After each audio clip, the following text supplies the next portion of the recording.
نحمده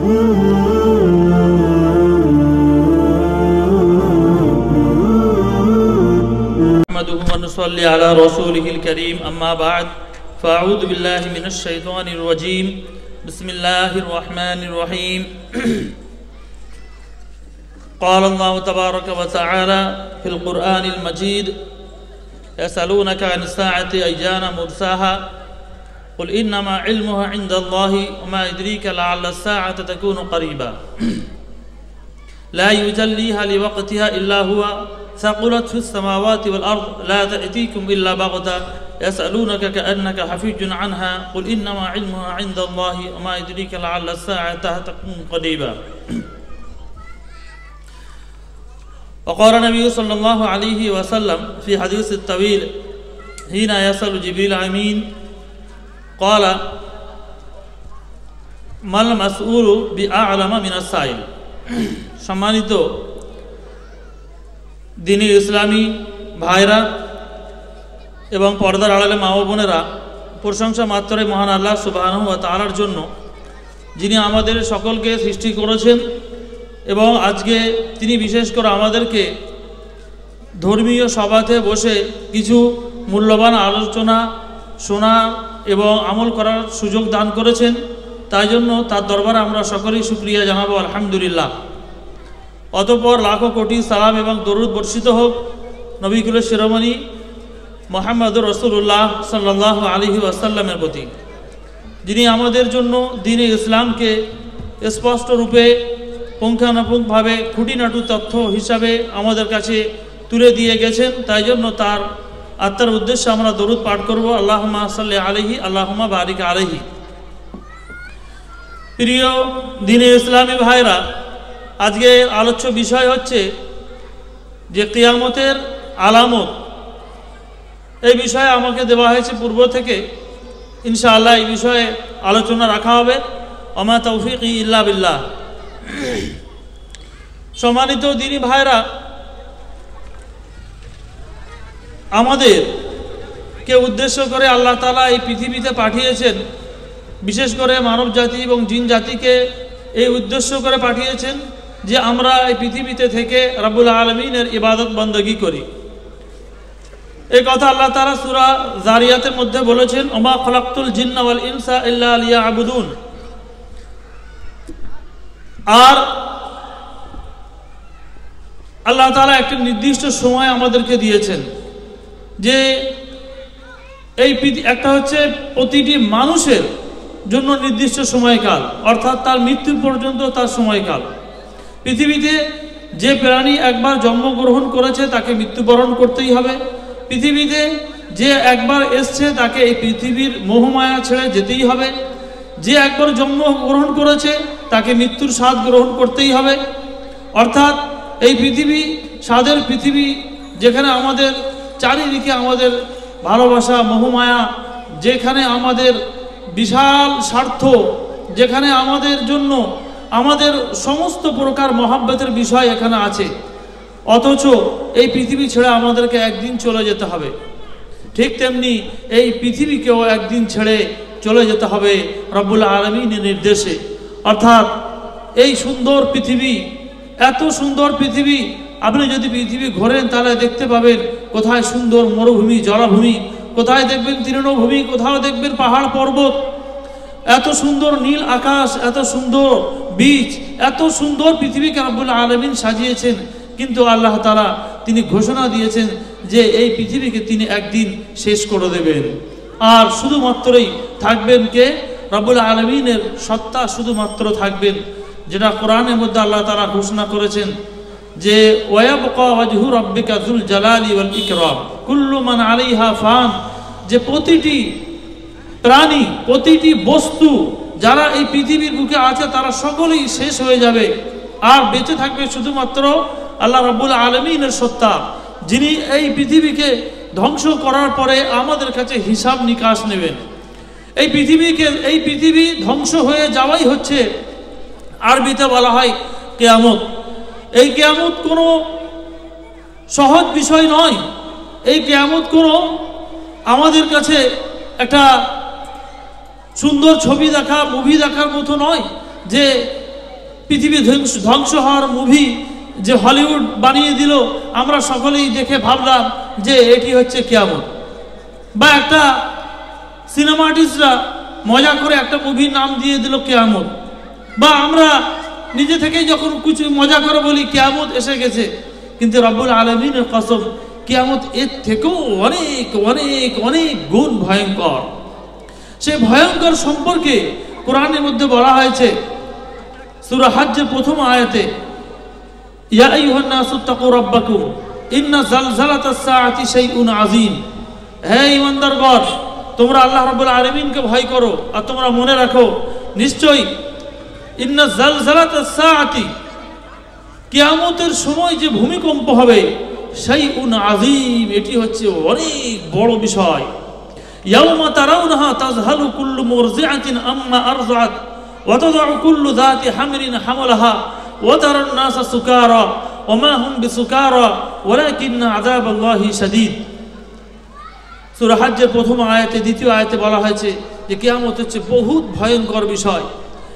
আর এই ভয়ঙ্কর বিষয়ের ভয়াবহতা সম্পর্কে বলতে গিয়ে আল্লাহ রাব্বুল আলামিন বলেছেন সেই দিনেতে তোমরা দেখবে যে মানুষের সবচেয়ে প্রিয় বস্তুর উদাহরণ দিয়েছে এখানে, যে একজন মানুষ, বিশেষ করে একজন মহিলা, তার কোলের শিশুকে দুধ খাওয়াতে সবচেয়ে বেশি তার পছন্দনীয় আমল হয়।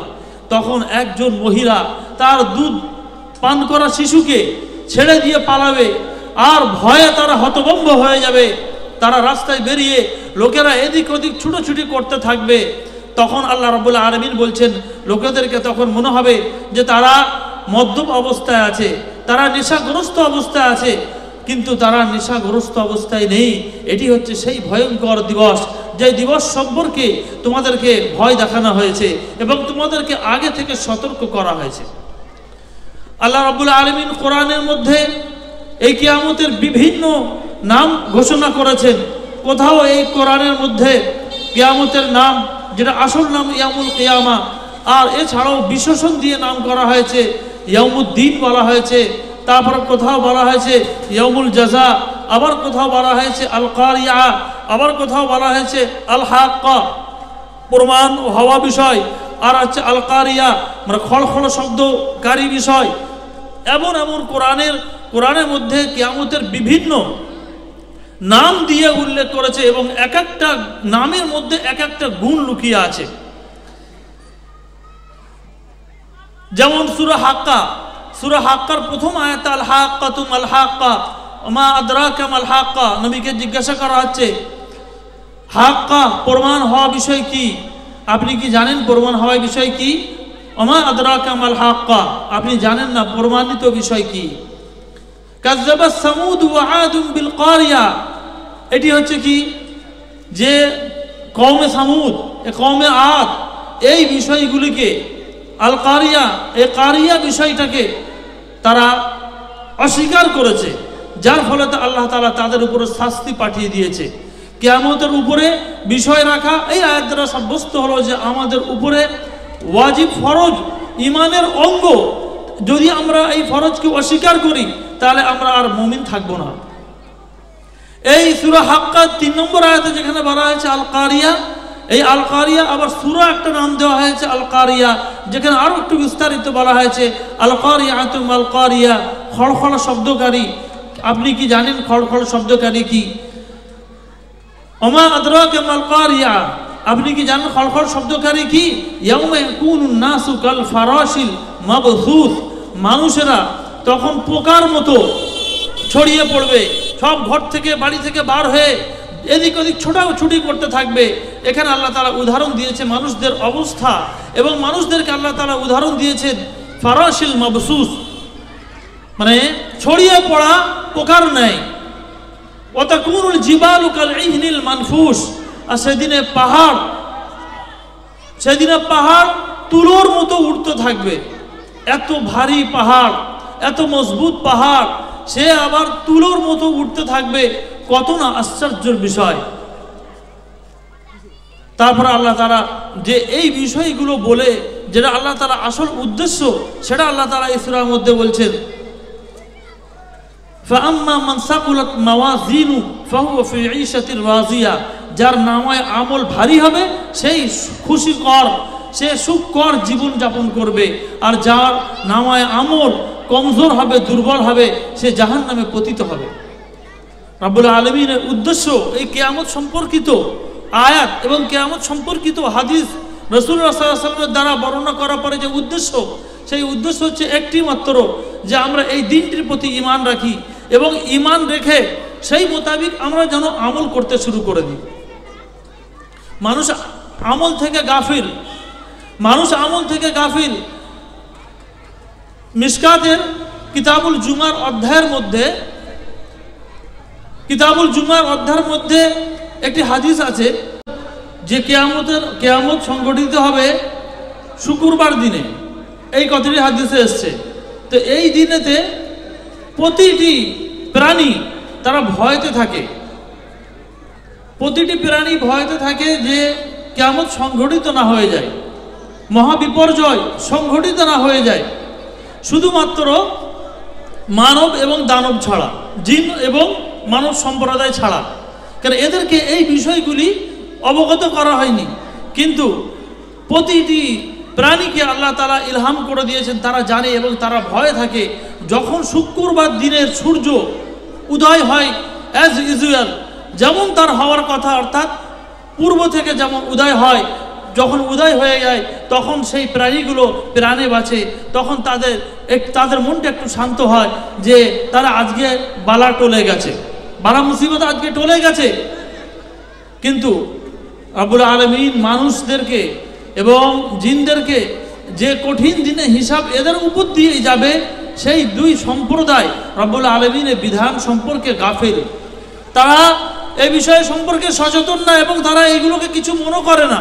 নিত্যদিন মানুষ ওঠে, ঘুমাতে যায়, আবার মানুষ খায় দায় পায়খানা করে, ব্যাস তারা মনে করে এটাই আমাদের জীবন জীবিকা, এটাই আমাদের জীবনের কর্ম। কিন্তু আসল উদ্দেশ্য মানুষকে হাসরের দিন একত্রিত হওয়া এবং তার আমলের হিসাব দেওয়া, এটাই হচ্ছে আসল বিষয়। কিয়ামত সংঘটিত হবে, কবে হবে, কে কখন হবে এবং কী রূপ আকৃতিতে হবে, এইগুলো সম্পর্কে রাসূলুল্লাহ সাল্লাল্লাহু আলাইহি ওয়াসাল্লামকে আল্লাহ তাআলা কিছু আলামত বর্ণনা করেছেন, কিছু চিহ্ন বর্ণনা করেছেন। আর কখন হবে এক্সাক্ট টাইম বলেননি, শুধুমাত্র চিহ্ন বলে দিয়েছেন মানুষদেরকে সাবধান করে দেওয়ার জন্য। এই চিহ্নগুলিকে দুই ভাগে ভাগ করা যায়। একটি হচ্ছে ছোট ছোট চিহ্ন, ছোট ছোট আলামত, আরটি হচ্ছে বড় বড় আলামত। ছোট ছোট আলামতগুলো যেগুলো আমাদের নিত্য জীবনের মধ্যে ঘটে চলেছে, আবহমান চলমান, কিন্তু আমরা সেগুলি লক্ষ্য করি না। যদি আমাদের ঈমান মজবুত থাকে তাহলে আমরা প্রতিদিন সেই বিষয়ে ভয়ে ভীত হয়ে থাকব। আর যদি আমাদের ঈমান দুর্বল থাকে, কমজোর থাকে, তাহলে আমরা ওই কাফির মুনাফিকদের মতো আমাদের অবস্থা হবে যে ঠিক আছে একদিন নামাজ না পড়লাম তো কি আছে, যে ঠিক আছে একদিন এত পেট উঁচু করে খেয়ে দিয়ে লোকেদের সাথে বন্ধুদের সাথে একটু আমোদ ফুর্তি করে নিলাম তো কি আছে। এটা হচ্ছে কি কাফিরদের গুণাবলী, এটি হচ্ছে কি মুনাফিকদের গুণাবলী। কিন্তু একজন মুমিন, যে মুমিন হবে সে প্রতিদিন রাসূলুল্লাহ সাল্লাল্লাহু আলাইহি ওয়াসাল্লামের বলে দেওয়া হাদিসগুলির প্রতি গভীরভাবে চিন্তা করবে এবং সেই মোতাবিক তার আখিরাতের সামান গুছিয়ে নেওয়ার চেষ্টা করবে, যেহেতু সে দুনিয়াতে এসছে একজন মুসাফির হিসাবে। এখন আসুন আমরা এবার সেই আলামতগুলির মধ্যে ছোট বড় কি আছে একটু আলোচনা করার চেষ্টা করি। যদিও এই বিষয়টি এত বড় বিষয়, বড় বড় আলেমরা মোটা মোটা বই লিখে গেছেন, তার ব্যাখ্যা করে গেছেন। এখানে আমরা সংক্ষিপ্ত আকারে কিছু ছোট আলামত, কিছু বড় আলামত দেখার, শোনার এবং সেইগুলিকে সামনে রেখে আমাদের জীবন সাজানোর চেষ্টা করব। ওমা তৌফিক ইল্লা বিল্লাহ। এইখানে সবচেয়ে প্রথম যে ছোট আলামত, যে আলামতটি, সেটি হচ্ছে কি রাসূলুল্লাহ সাল্লাল্লাহু আলাইহি ওয়াসাল্লামের স্বয়ং এই পৃথিবীতে আসা এবং এই পৃথিবী থেকে চলে যাওয়া। সহিহ বুখারী হাদিস অনুসারে রাসূলুল্লাহ সাল্লাল্লাহু আলাইহি ওয়াসাল্লাম বলেছেন যে আমার আর কিয়ামতের মাঝে দুটি আঙ্গুলের পার্থক্য। আর তিনি আঙ্গুল দিয়ে ইশারা করে দেখান যে সাব্বাবা আর উস্তা। সাব্বাবা মানে এই শাহাদাতের আঙ্গুলকে বলে, আর উস্তা মানে মাঝের আঙ্গুলকে বলে, যে এই দুটি আঙ্গুলের মাঝখানে যে দূরত্ব আমার আর কিয়ামতের মাঝের এই দূরত্ব। অর্থাৎ এই হাদিস দ্বারা জানা যায় যে পীরে নবীর আগমন এই পৃথিবীতে একটি হচ্ছে কিয়ামতের বিশাল লক্ষণ, এবং তার জন্য আমাদেরকে প্রস্তুত হয়ে যাওয়া যে তার বাণীর প্রতি, তার বিধানের প্রতি আমল করে আমরা যেন এই দুনিয়া ছাড়তে পারি। এরপরে আবার তার পৃথিবী থেকে চলে যাওয়া, এটাও একটি আলামত, যেহেতু যার জীবনে এসছে তার একবার পৃথিবী থেকে তাকে বিদায় নিতেই হবে। এটাই পৃথিবীর অমোঘ নিয়ম।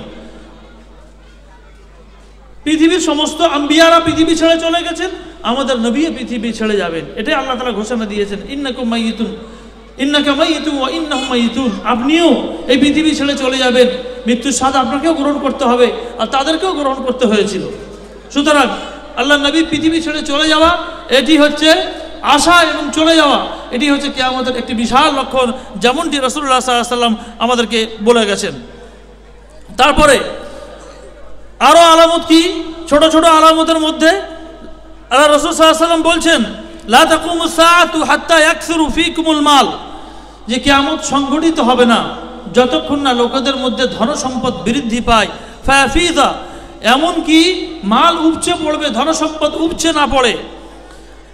হাত্তা ইউহিম্মা রাব্বাল মালি মা ইয়াকবালু সাদাকাতাহু, যে এমন কি মালদার ব্যক্তি সে চিন্তায় পড়ে যাবে যে তার সদকা কে নেবে, তার যাকাত কে নেবে, চিন্তায় পড়ে যাবে। হাত্তা ইয়ারিদাহু, এবং সেই ব্যক্তি কোনো এক গরিবকে দেওয়ার চেষ্টা করবে যে আমার যাকাতটা নাও, কম করে আমার গুনাহ খাতাগুলো মাপ যেন হয়ে যাক। তো সেই ব্যক্তি বলবে, সেই গরিব ব্যক্তিও বলবে, ফায়াকুলুল্লাযী ইয়ারিদু আলাইহি লা আরাবালি, যে আমার এর প্রয়োজন নেই। মুহাদ্দিসিন কেরামরা এই বিষয়ে আলোচনা করেছেন, এইটা হয়ে গেছে আমাদের উপর দিয়ে, এটা পার হয়ে গেছে। এটা কখন হয়েছে? এটা খলিফা উমর বিন আব্দুল আজিজের জামানাতে হয়ে গেছে, যে উমাইয়া যুগের যে শাসনকালের মধ্যে যে কিছু ভুল ত্রুটি হয়েছিল, যে ভুল ত্রুটি হওয়াতে অনেক বিপর্যয় এসেছিল, সেটা উমর বিন আব্দুল আজিজ এসে সংশোধন করে দেয়, এবং দুনিয়াতে আবার ওই চার খলিফার ন্যায়, চার সৎ খলিফার ন্যায় তিনি আবার শাসন কার্য পরিচালনা করেন। এবং সেই সময়কালেতে এমন হয় যে সাহাবা কেরামরা তাদের যাকাত, তাদের দান দেওয়ার জন্য লোক খুঁজে বেড়ায়, কিন্তু লোক খুঁজে পায় না। এটা উমর বিন আব্দুল আজিজের জামানাতে হয়ে যায়। আর মুহাদ্দিসিনে এটাও ব্যাখ্যা করেছেন যে সাহাবাদের যুগেতে সাহাবারা প্রথমে অনেক গরিব ছিল, কিন্তু পরবর্তীতে যখন তারা নবী সাল্লাল্লাহু আলাইহি ওয়াসাল্লামের কাছে শিক্ষা দীক্ষা লাভ করার পরে সারা পৃথিবীতে তারা ছড়িয়ে যাওয়ার চেষ্টা করে এবং যুদ্ধ সংগঠিত হয়, ইসলামের বিজয় পতাকা উড্ডীন করা হয়, তখন তাদের কাছে মালে গনিমত আসে এবং তারা বড়লোক হয়ে যায়। তখন বড়লোক হয়ে যাওয়ার পরে তাদের রিস্কের ফারামানি দেওয়া হয়, তাদের রিস্ক তাদেরকে ঢেলে দেওয়া হয়। এই অবস্থাতে সাহাবা কেরামরা অনেক বড়লোক হয়ে যায়। তখনও কিন্তু মাল ধন সম্পত্তিকে জাকাত করার, জাকাত দেওয়ার, সদকা গ্রহণ করার, জাকাত গ্রহণ করার লোকের অভাব হয়ে যায়। এই দুটি কিন্তু সাহাবাদের জামানাতে, উমর বিন আব্দুল আজিজের জামানাতেও পড়ে। এই বিষয়টা নিয়ে ওলামারা মুহাদ্দিসিনরা ব্যাখ্যা করেছেন। তারপরে আছে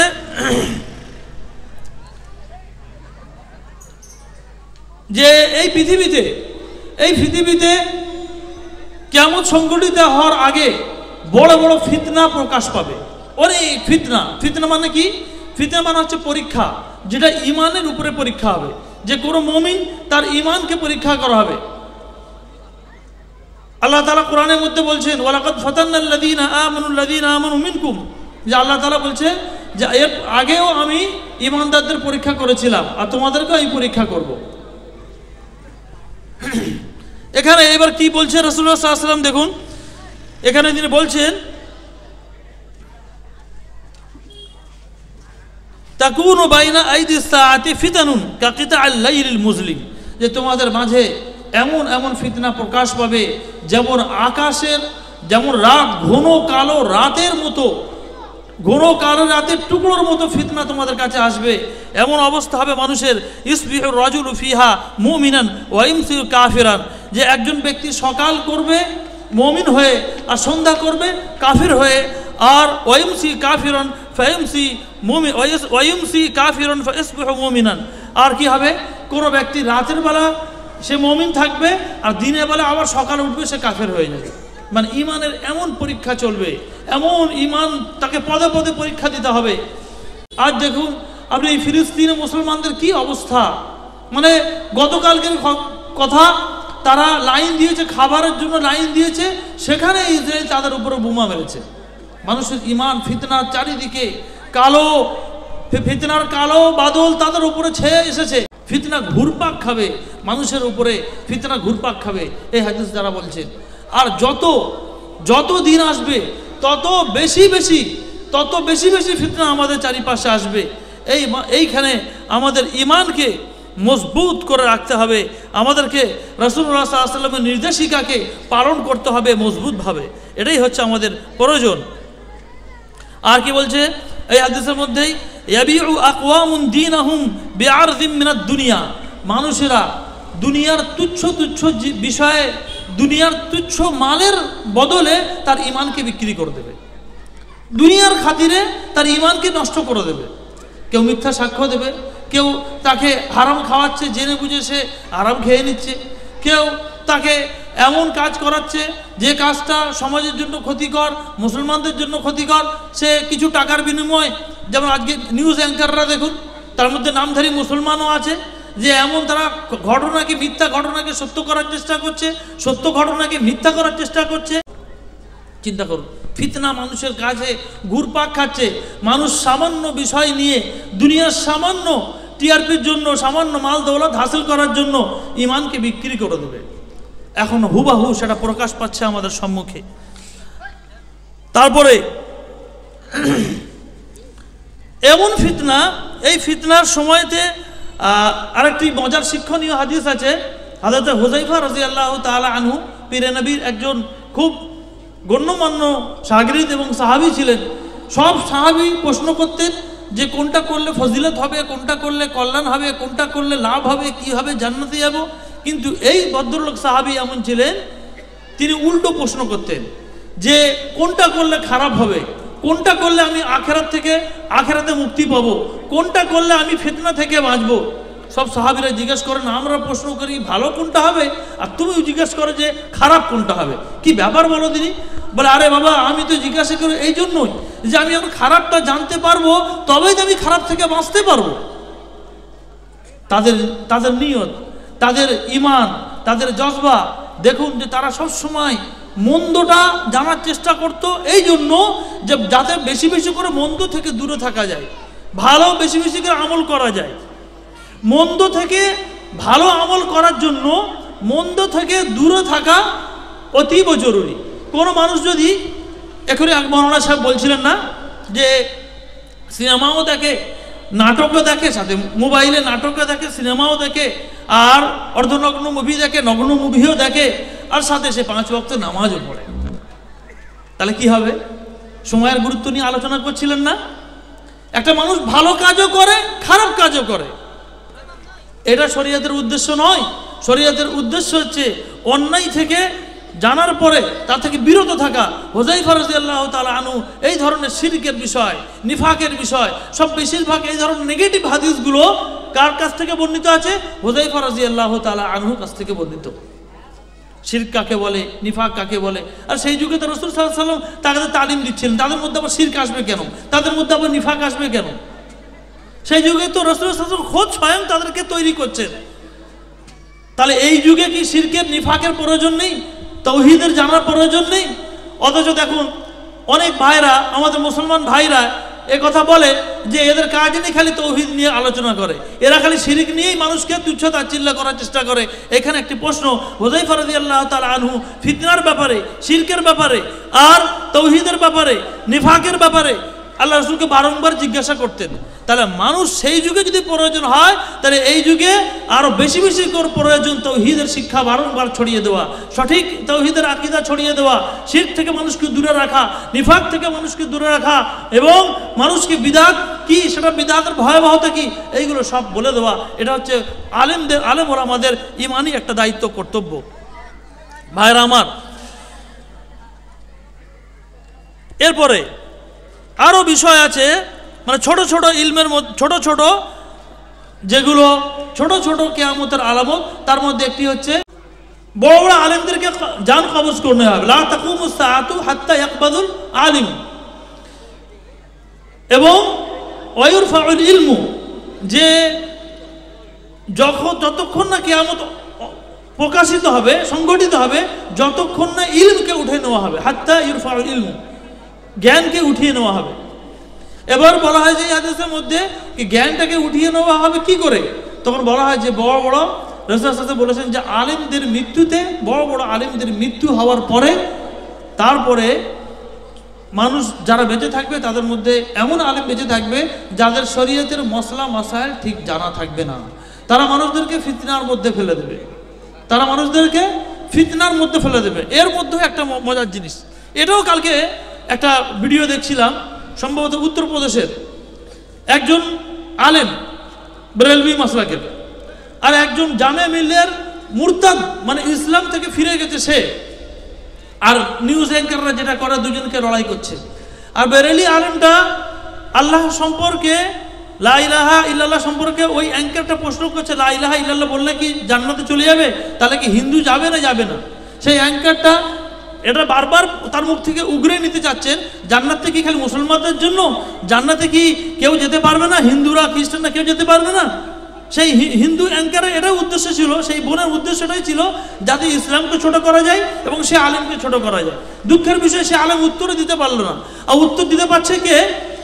সেই একজন পাশে বসে থাকা জামে মিলিয়া বা আলিগড় মুসলিম ইউনিভার্সিটি, দুটোর মধ্যে একটা হবে। সে উত্তর দিল, তৌহিদ সম্পর্কে এত আলোচনা রাখলো যে এইবার ওই বেরেলভি আলেম বলছে, ওই আহলে হাদিসকে বেটা, ওই ওহাবি কা বেটা। সে তখন বলছে, अरे भाई ना मैं अहले हदीस हूँ ना मैं वहाबी हूँ, मैं तो सिर्फ मुर्तद हूँ। किसने कहा?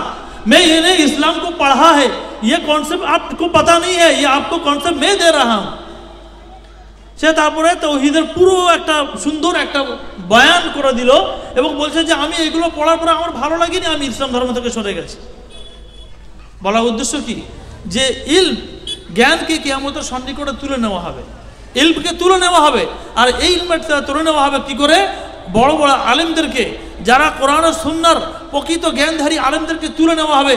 আর ছোট ছোট আলেমরা বেঁচে থাকবে, আর তাদেরকে সঠিক মাসলার জ্ঞান থাকবে না, আর তারা জুড়ে দেবে ফিতনায়, মানুষদেরকে ফিতনায় নামিয়ে দেবে। ও একটা এমন করে কথা বলবে যে তার কিছু ভক্ত তৈরি হয়ে যায়, সে একটা এমন করে কথা বলবে তার কিছু ভক্ত তৈরি হয়ে যায়। এই ভক্ত মিলে ব্যাস রক্তপাত শুরু করে দেবে। এটি হচ্ছে কিয়ামতের একটি বিরাট আলামত, কম নয়। এগুলো আমাদের সামনে দিয়ে চলছে। সাহাবা কেরামদের, তাবিঈনদের যুগেতে ইতিহাস পাওয়া যায়, তাবিঈনদের যুগেতে তারা মসজিদে নববীতে বিরাট ছিল। তখনকার যুগে তো দূর দূর পর্যন্ত এক একজনের দার্স দিত, ওখানে কেউ দার্স দিচ্ছে, এখানে কেউ দার্স দিচ্ছে, যেটা এখনও সেই প্রথা এখনও চালু আছে। তো তাবিঈনদের যুগেতে কেউ যদি একজনকে ফাতোয়া জিজ্ঞাসা করে, সে বলে আমি জানি না, অথচ সে বড় আলেম, সে জানে না। সে বলছে আমি জানি না, ওকে জিজ্ঞাসা করো। সে বলছে ওকে জিজ্ঞাসা করো, সে বলছে ওকে জিজ্ঞাসা করো। সে আবার বলছে এই বাম পাশে এসো। আর লাস্টের বেলাতে সে বলছে ভাই, আরে বাবা ওই সবচেয়ে বড় আলেম, ওকে জিজ্ঞাসা করো। অর্থাৎ যে প্রথমে বল পাস করে দিয়েছিল, দেখা যাচ্ছে সেই মসজিদে নববীর মধ্যে সেই সবচেয়ে বড় আলেম। আল্লাহু আকবার। তাদের ঈমান জজবা, কেন রাসূলুল্লাহ সাল্লাল্লাহু আলাইহি ওয়াসাল্লাম বলছেন যে কোনো ব্যক্তি যদি মান আফতা বেগাইরি ইলমিন, যে ব্যক্তি বিনা জ্ঞানে ফতোয়া দিবে, তাকে আল্লাহ তাআলা জাহান্নামের দিনেতে আগুনের লাগাম পরাবে। এই ফতোয়া, এই ভয় তাদের মধ্যে এত ছিল, তারা আল্লাহ রাব্বুল আলামিনকে সদা সর্বদা ভয় করত। আর এখন ফতোয়া দেওয়ার আগে নিজে থেকে উপজে পড়ে যায় যে এইটা ঠিক ওইটা ভুল, আমি ঠিক বাকি সব ভুল। আর একটি আলামত আছে যে লা তাকুমুস সাআতু হাত্তা ইয়াতাকারাবাজ জামানু, যে কিয়ামত সংঘটিত হবে না যতক্ষণ না সময় সংক্ষেপ হয়ে যায়, সময় নিকটবর্তী হয়ে যায়। এই হাদিসের মধ্যে বলা হয়েছে যে বছর মাসে পার হবে, মাস দিনে পার হবে, দিন পার হবে ঘন্টায়, আর ঘন্টা চলে যাবে লমহায়, এক লমহায় ঘন্টা পার হয়ে যাবে। বর্তমান সময়ে আপনি দেখুন যে এইখানে একবার মনে হচ্ছে এই যে গতদিন আগে জলসা করলাম, এক বছর পার হয়ে গেল। এই যেন মনে হচ্ছে এই জুমা আমার পালা ছিল, আমি জুমা পড়ালাম, তারপরে মনে হচ্ছে এই আব্দুর রহমান ভাই কদিন আগে গেল, এই আবার নতুন ইমাম এলো, এই মনে হচ্ছে কিছু দিনের মধ্যেই, অল্প দিনের মধ্যেই সব শেষ। সময় মানুষের হাত দিয়ে এমনভাবে পার হয়ে যাচ্ছে যে মানুষ বুঝতে পারবে না। এই হাদিসটার যে অর্থ মুহাদ্দিসিন কেরামরা বলেছেন যে মানে মানুষের সময়ের বরকত কেড়ে নেওয়া হবে। আসল উদ্দেশ্য এটা যে মানুষের সময়ের বরকত আর থাকবে না। আর এই বরকত কেড়ে নেওয়ার পেছনে মানুষের সবচেয়ে দায়ী যে আমল, মানে যে আমলকে সবচেয়ে দোষী করার দেওয়া হয়, সাব্যস্ত করা হবে, সেটি হচ্ছে কি? মোবাইল। একবার ওই যদি রিল ধরা হয় না, আপনার 1 ঘন্টা 2 ঘন্টা বাচ্চা বুড়ো সব শেষ।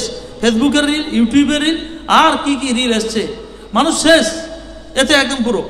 আপনাকে এটা বলে রাখি যে এখন পৃথিবীতে সবচেয়ে চমৎকার চমৎকার আবিষ্কার দিয়ে চলেছে, সেটি হচ্ছে কে? সেই ব্যক্তির নাম হচ্ছে ইলন মাস্ক। ইলন মাস্ক এমন এমন আবিষ্কার করছে, লোক হতবাক। সেই ব্যক্তি ডেইলি 2 পৃষ্ঠা করে বই পড়ে, 3 পৃষ্ঠা করে বই পড়ে, আর তার 2 মাসে সে একটা করে টার্গেট নিয়ে 2 মাসে একটা করে বই শেষ করবে। তার জীবনী বায়োগ্রাফি দেখবেন। মানুষকে সফল হতে গেলে পৃথিবীতে, কারবারে বিজনেসে বরকত লাভ করতে গেলে, সময়ের বরকত আনতে গেলে মানুষকে মোবাইল ছাড়তে হবে। প্রথমে রাসূলুল্লাহ সাল্লাল্লাহু আলাইহি ওয়াসাল্লামের সুন্নত নিয়ে আলোচনা শুরু করতে হবে এবং সেই মোতাবেক জীবনযাপন করার চেষ্টা করতে হবে। রুজি রুটির বরকত দেনেওয়ালাকে আল্লাহ রাব্বুল আলামিন, রুজি রুটি বরকত দেনেওয়ালাকে আল্লাহ রাব্বুল আলামিন। আমি অবাক, মানে সৌদি আরবিয়া, কুয়েত, কাতার, এদের দুবাইতেও আমি গেছি, ওদের দেখেছি, ওদের আল্লাহ মনে হচ্ছে খাজানা উপরওয়ালা জব দেতা হয় ছাপ্পড় ফাড়কে, এই মনে হচ্ছে উদাহরণটা এদের জন্যই হয়েছে। না দেখলে বোঝা যাবে না তাদের গাড়ি, তাদের বাড়ি, অবাক করার বিষয়। কিন্তু তারপরেও তো অবাকের বিষয়, সৌদিরই একজন আলেমকে আমি বলতে শুনেছি ইউটিউবে যে কি দরকার এই পাপে হাত দেওয়ার, এই সংস্কৃতিকে নোংরা করার, এই কনসার্ট তৈরি করা, কনসার্ট আয়োজন করার কি প্রয়োজন? রুজির মালিক তো আল্লাহ তাআলা, কেন তোমরা এই কাজ করছো? সে আলেম ভয় দেখাচ্ছে, কিছু প্রয়োজন নেই। নাহনু নারযুকুকুম ওয়া ইয়্যাহুম, আমি তোমাদের রুজি দিই, ভরসা এটাই। তাদের খনিজ দ্রব্য, খনিজ তৈল আল্লাহ তাআলা তাদের উপরে ঢেলে দিয়েছে, তাদের অন্য রুজির প্রয়োজন ছিল না। আবার যখন প্রয়োজন পড়বে আল্লাহ আবার নতুন তাদেরকে দেখাবে। দেখা যাচ্ছে গ্যাস আল্লাহ তাদেরকে বার করে দিলেন। ইয়াকিন আল্লাহর হাতে রাখতে হবে, বিশ্বাস আল্লাহ হাতে রাখতে হবে, এটা অত্যন্ত জরুরি ভাই। আচ্ছা, এই হাদিসটাতে যেটা বোঝা গেল যে মানুষের সময় সংক্ষেপ হয়ে যাবে, মানে মানুষের বরকতকে আল্লাহ তাআলা, টাইমের যে বরকত, সময়ের যে বরকত, সেটা আল্লাহ রাব্বুল আলামিন কেড়ে নেবেন তাদের আমলের কারণে। আচ্ছা, এরপরে যে হাদিস আছে দেখুন, ইদা রাআইতা, রাসূলুল্লাহ সাল্লাল্লাহু আলাইহি ওয়াসাল্লাম বলছেন যে ইদা রাআইতা রিয়াআল বাহামি আতাতাবালুনা ফিল বুনিয়ানি ফাযাকা মিন আশরাতিহা, যে তুমি যখন পশু চারণকারীদেরকে দেখবে তারা বড় বড় অট্টালিকা বানাচ্ছে এবং সেই অট্টালিকাতে তারা ফখর করছে, শুনে নাও, জেনে নাও, এটি হচ্ছে কিয়ামতের একটি চূড়ান্ত আলামতের মধ্যে একটি। কি বিল্ডিং, বুর্জে খালিফা, এখন সালমানেরও শখ চেয়েছে, সেও ওর থেকে বড় করবে একটা। আর আজকে তো ঘোষণা হয়েই গেল 2034-এ তাদের কাছে ফুটবল বিশ্বকাপ যাচ্ছে। আর এই আরবিয়ানদের অবস্থা, এই তেল আবিষ্কার হওয়ার আগে পর্যন্ত সাহাবাদের কিরামের সময়তে তাদের প্রতি আল্লাহ তাআলা রুজি ঢেলে দিয়েছিলেন। আবার তাদের আমল খারাপ হয়ে যাওয়াতে আবার তাদের কাছ থেকে আল্লাহ রুজি কেড়ে নিয়েছিলেন। আবার আল্লাহ তাআলা এখন আবার তাদেরকে তৌহিদ প্রতিষ্ঠা করার কারণে 1924 সালে তারা তৌহিদের রাষ্ট্র প্রতিষ্ঠা করার ফলেতে তাদেরকে আল্লাহ তাআলা খনিজ দ্রব্য দান করলেন, তৈলাক্ত পদার্থ দান করলেন, পেট্রোল, তারপর ডিজেল, যা আরও যা গ্যাসীয় পদার্থ আল্লাহ দান করলেন। তা আল্লাহ তাআলা তার আগে পর্যন্ত আপনি ইতিহাস খুলে দেখুন, টিপু সুলতান, হায়দার আলী তাদেরকে সাহায্য পাঠাতো, ওইখানে তাদের দান যেত। কারণ ভারতবর্ষ তখন ভারতবর্ষের জিডিপি তখন অনেক উন্নত ছিল, আজ থেকে 200 বছর আগে। আর তারপরে তারা এখন বড় লোক হয়েছে। আর সে কি বড় লোক, মারাত্মক বড় লোক। তারা বড় বড় বিল্ডিং, অট্টালিকাতে তারা ব্যস্ত। এই কথাই রাসূলুল্লাহ সাল্লাল্লাহু আলাইহি ওয়াসাল্লাম সেই জামানাতে বলেছে যে তোমরা তখন দেখবে যে খালি গায়ে এবং উলঙ্গ মাথায় ঘুরে বেড়ানোওয়ালা লোকেরা তারা বিরাট বিরাট অট্টালিকা বানাবে এবং সেই অট্টালিকাতে তারা ফখর করবে। এটা কিন্তু অ্যাকচুয়ালি ওই আরব মানে লোক ভাবে শুধু সৌদি আরব, আর সৌদি আরবকে যত দোষটা পায়। অ্যাকচুয়ালি কি আরব ভূখণ্ড মানে সব, কুয়েত, কাতার, বাহরেইন, আম্মান, উর্দুন সব এর মধ্যে চলে আসে। তখনকার যুগে যে বিরাট যে আরব ভৌগোলিক অবস্থান ছিল সেইটাকে বুঝতে হবে। তো এটি হচ্ছে অত্যন্ত দুঃখের বিষয়, যেটা হওয়া দরকার ছিল না। তাওহীদের মাটি, আমরা তাকে ভালোবাসি এবং সেখানে ন্যায় প্রতিষ্ঠা হবে। এবং এই কিয়ামতের আলামতের মধ্যে একটি আলামত হচ্ছে লা তাকুমু সাআতু হাত্তা তাযহারুল ফাহিশা, কি কিয়ামত সংগঠিত হবে না যতক্ষণ না বেহাই আম হবে। ইউটিউব দেখুন কি ধরনের কনসার্ট হচ্ছে। এইবারে তো যা হলো তো মানে রেকর্ড ভেঙে দিয়েছে। এইবারে যে কনসার্টটা হলো আরবের মানে কাবার একটা প্রতিমূর্তি তৈরি করে তার উপরে নর্তকীরা নেচেছে, ইউটিউবে অ্যাভেলেবেল, কেউ অস্বীকার করতে পারবে না। এটা অত্যন্ত দুঃখের বিষয়। আল্লাহ রাব্বুল আলামিনের কাছে তাদের জন্য আমরা হেদায়েত চাইব, তাদের শাসকদেরকে আল্লাহ তাআলা যেন হেদায়েত দান করে। তো এটি হচ্ছে একটি আলামত যে কিয়ামতের নিকটে দেখতে পাবো। আর আমরা যারা গরিব মানুষ, একদম পদাধূলির মানুষ, তারা বিরাট বড় বড় অট্টালিকা বানিয়ে সেখানে ফখর করবে। এই অবস্থাতে মানে এই ধরনের ছোট ছোট আলামত আমাদের কাছ থেকে পার হয়ে যাচ্ছে। এই অবস্থাতে এরপরেও মানুষ এত খারাপ সময় আসবে। এটি হাদিসে বলা হয়েছে যে কিয়ামত যখন সংঘটিত হবে তখন সবচেয়ে নিকৃষ্ট লোক সেই সময় উপস্থিত থাকবে, তাদের উপরে কিয়ামত সংঘটিত হবে। আর মানুষ তখন যারা মানুষ থাকবে, যে তাদের মধ্যে যাদের ঈমান বেঁচে থাকবে, তারা তাদের মধ্যে কেউ কেউ কবরে গিয়ে লোটপোট খাবে, কবরে গিয়ে গড়াগড়ি খাবে। এই হাদিসে এসছে এটা যে ওয়াল্লাযী নাফসি বিয়াদিহি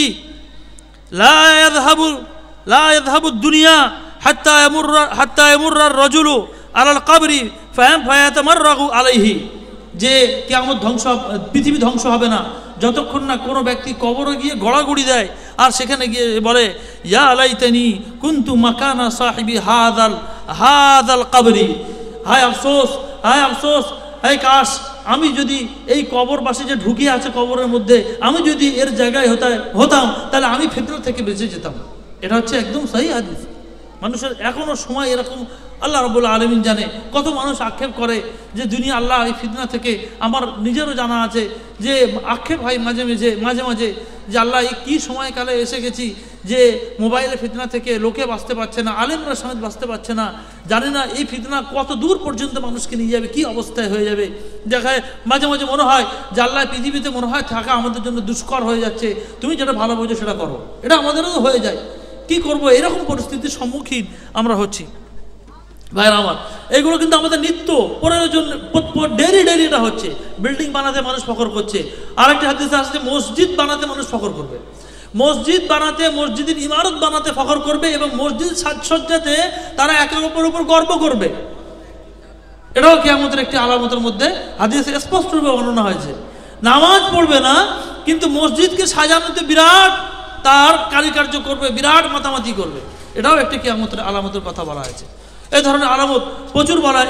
আরেকটি হাদিসে বলা হয়েছে লা তাকুমু সাআতু হাত্তা তালহাকা কাবাইর মিন উম্মতি বিল মুশরিকিন, যে কিয়ামত সংঘটিত হবে না যতক্ষণ না আমার উম্মতের কিছু লোকেরা মুশরিকদের সাথে মিলে যাবে।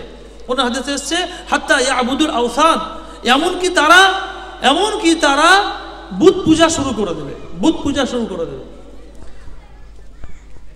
দুবাইতে ভব্যশালী একটা মন্দির নির্মাণ হলো, কুয়েতে, কাতারে ওরা আগে থেকেই আছে।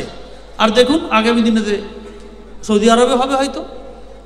তো তারপরে কি হবে, হয়তো আবার তার উম্মতের কিছু মানুষ চলে যাবে বুত পূজাতে ডাইরেক্ট হাত্তা ইয়াবুদুল আওসান। এ বাবা আবা পুজোর কথা নয়, ডাইরেক্ট এবার ধীরে ধীরে মানুষ পাল্টাতে ডাইরেক্ট মূর্তি পূজা শুরু করে দেবে। আল্লাহু আলাম, আল্লাহই ভালো জানেন। তো এই হবে মানুষের অবস্থা। এমন অবস্থা আমাদের ঈমান বাঁচানো, আমাদেরকে বেঁচে থাকা অত্যন্ত জরুরি। এগুলো ছোট ছোট বিষয় আমরা হয়তো ছোট ভাবি, কিন্তু এগুলো হচ্ছে বিরাট বড় বিষয়। একদিক থেকে ছোট এই দিক থেকে যে মানুষ প্রতিদিন তার পাশ দিয়ে পার হয়ে যাচ্ছে কিন্তু সে লক্ষ্য করে না। আর যেগুলো বড় আলামত সেইগুলো কি মানুষের মধ্যে একটা হালচাল এনে দেবে, মানুষের মধ্যে একটা মানে এমন সিচুয়েশন তৈরি করে দেবে মানুষ ছুটোছুটি করতে লাগবে, যেমন ভূমিকম্প হবে। তারপরে আরও বিষয় আছে যেগুলো বড় আলামতের মধ্যে, যে মাসিহ আলাইহিস সালাম আসবে, ঈসা মাসিহ আসবে, মাসিহ দাজ্জাল আসবে। মাসিহ দাজ্জাল আরবি শব্দ মাসিহ দাজ্জাল, আর মাসিহ ঈসা মাসিহ দুটোই দেখুন মাসিহ লেখা, কিন্তু আরবি গ্রামার অনুসারে দাজ্জালের ক্ষেত্রে যে মাসিহটা ব্যবহার হয় এটা ফাইল বামানা মাকতুল, মাফউলের ওজনে, মাফউলের যে ওজন হয় সেই ওজনে এটা এসছে। যে মাসিহুদ দাজ্জাল যেটা হবে সেটা মাফউলের মানেতে, অর্থাৎ তার মাথায় হাত ফিরে দেওয়া হয়েছে, তাই জন্য তার এক চোখ কানা। আর ঈসা আলাইহিস সালামের জন্য মাসিহ ব্যবহার হয়, সেখানে আরবিতে মাফুলের নয়, সেটা ফাইলের মানে, সাবজেক্টের মানে, আর ওটা হচ্ছে অবজেক্টের মানে। ইংরেজিতে যারা ইংরেজি বোঝে, বেশিরভাগ তো আরবি বোঝেন না, ইংরেজি যারা বোঝেন, মানে মাসিহ দাজ্জালটা এটা অবজেক্ট, ওখানে অবজেক্ট হিসাবে নেওয়া হয়েছে যে মাসিহ দাজ্জালের উপরে হাত ফিরে দেওয়া হয়েছে, তাই জন্য ও কানা হয়ে গেছে। আর মাসিহ ঈসা আলাইহিস সালামের জন্য মাসিহ ব্যবহার হয়, সেটা হচ্ছে ফাইলের অর্থাৎ সাবজেক্টের জায়গায়, অর্থাৎ তিনি যদি কোনো দুরারোগ্য ব্যক্তিকে তার হাত ফিরিয়ে দিলে তার জ্বর ভালো হয়ে যেত, তার অন্ধ দূর হয়ে যেত, তার বিভিন্ন রকম বিমারি ঠিক হয়ে যেত। তো ভাইরা আমার, কিয়ামতের আরেকটি যে এবার কিয়ামতের বড় বড় আলামতের মধ্যে ঈসা আলাইহিস সালামের আগমন। সর্বপ্রথম আসবে মাহদী আলাইহিস সালাম। এই মাহদী আলাইহিস সালাম এবার বড় আলামতে 3-4টে বলে ছেড়ে দিচ্ছি ব্যাস 5 মিনিটের মধ্যে, যেহেতু এই বড় বিষয়টাই টপিক, অনেক বড় বিষয়।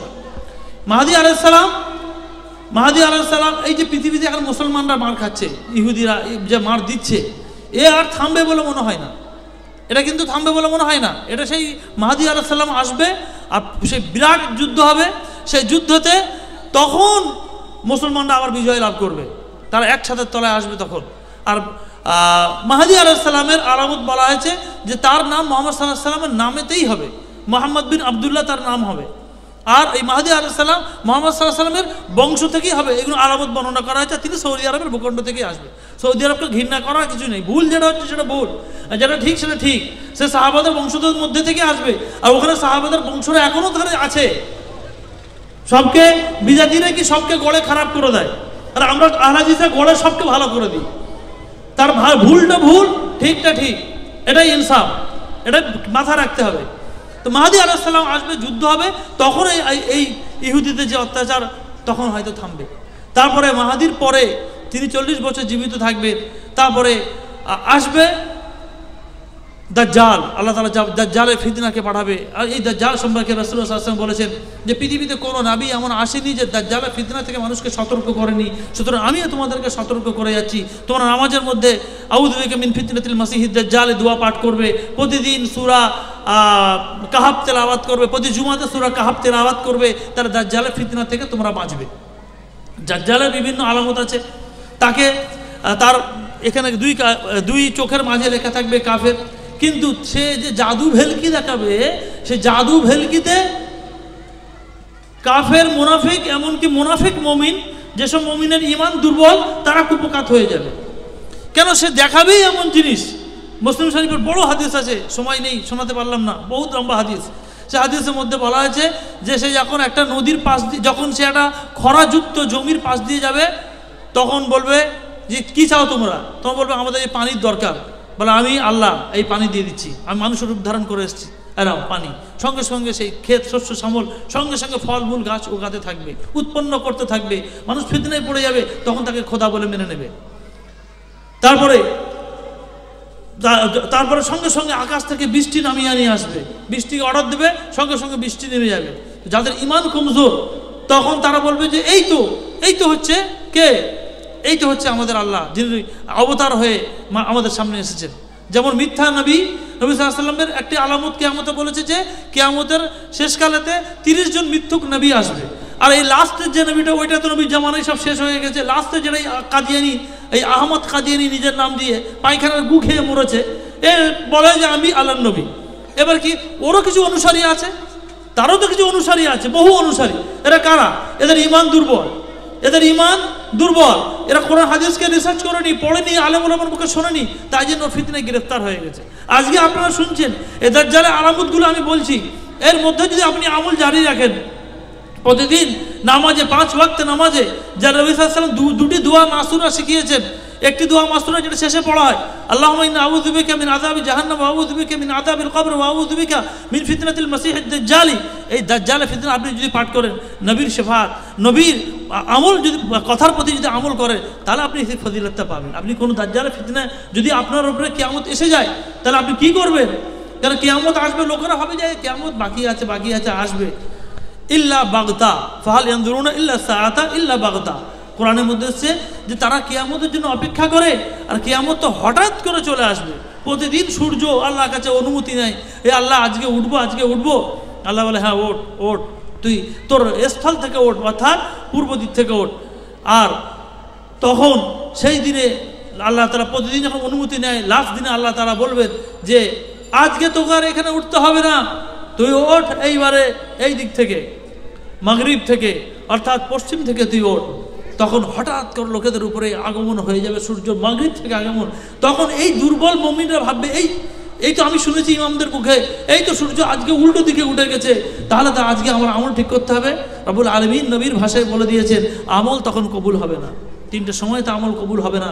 যখন একটা প্রাণীকে আল্লাহ তাআলা পৃথিবীতে পাঠাবেন, যে প্রাণী মানুষের সঙ্গে বিরাট দৈত্য আকারে প্রাণী, মানুষের সাথে কথা বলবে আর মুহূর্তের মধ্যে তার ছুমন্তা, একটা মানুষকে দেখাবে দেখতে প্রাণী আমার কথা বলছে, সে মুহূর্তের মধ্যে তাহাত দে নিগা, বলা হয় যে মানুষের চোখ যতদূর পর্যন্ত যায়, ঊর্ধ্ব গগন পর্যন্ত, সেই প্রাণীটা মুহূর্তের মধ্যে, নিমেষের মধ্যে চলে যাবে, সে পাশের লোককে দেখাতেও পারবে না। জেনে রাখো, ওই প্রাণী আসার আগে পর্যন্ত, সূর্য পশ্চিমে ওঠার আগে পর্যন্ত, হে মানব জাতি তুমি তওবা করো, আল্লাহ রাব্বুল আলামিনের পথে এসো, নিজের আমল সংশোধন করে নাও, কিয়ামতের পূর্বে নিজের আমলকে গুছিয়ে নাও। আমি মুসাফির পৃথিবীতে এসেছি, আমি যদি আমার আমল যদি আমি আল্লাহ রাব্বুল আলামিন দরবারে সঠিক করে না পেশ করতে পারি, তাহলে আল্লাহ রাব্বুল আলামিন আমার কঠিন জবাবদিহি নেবে। কারণ আল্লাহ তাআলা কোরআনের মধ্যে, হাদিসের মধ্যে বারংবার মানুষকে সাবধান করেছেন এবং বলে দিয়েছেন যে আমল যদি সোজা না হয় তাহলে আমি তোমাদেরকে ধরে তুলে আছাড় মেরে একদম জাহান্নামের মধ্যে ঢুকিয়ে দেবো। রব্বুল আলামিনের কোরআন এবং নবীর সুন্নাহ মোতাবিক আমল করতে যেন আমরা পারি, সেই দোয়া আল্লাহ রাব্বুল আলামিনের দরবারে আমরা রাখি। আল্লাহ যেন আমাদের সকলের গুনাহ ত্রুটি মাফ করে দেন। আল্লাহ রাব্বুল আলামিন যেন আমাদের সকলকে কিয়ামতের ভয়াবহতা সম্পর্কে অবগত হয়ে এবং সেই মোতাবিক আমল করার তৌফিক দান করেন। আল্লাহুম্মা আমিন। ওয়া আখিরু দাওয়ানা আলহামদুলিল্লাহি রাব্বিল আলামিন।